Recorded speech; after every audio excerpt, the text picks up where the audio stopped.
Des milliards d'euros à recouvrer. Après la fraude fiscale, le gouvernement s'attaque à la fraude sociale. La surfacturation des actes médicaux, des transports de patients, fausses déclarations à la caisse d'allocation familiale. La fraude sociale, c'est tout ça. Gabriel Attal veut mettre un coup de pied dans la fourmilière.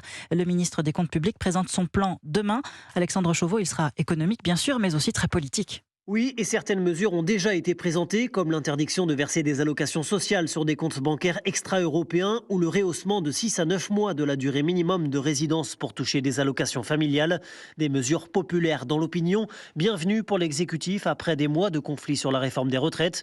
Le gouvernement continue ainsi de s'attaquer à des thèmes plus consensuels, comme l'accélération de la décarbonation de l'économie, le plan vélo ou la réforme du lycée professionnel.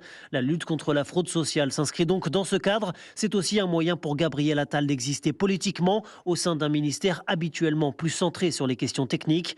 L'ancien porte-parole du gouvernement cherche enfin à poursuivre la promesse du macronisme en tentant de dépasser les clivages. Il s'attaque ainsi aussi bien à la fraude fiscale, souvent plébiscitée par la gauche, qu'à la fraude sociale, thème cher aux électeurs de droite. Alexandre Chauveau du service politique d'Europe.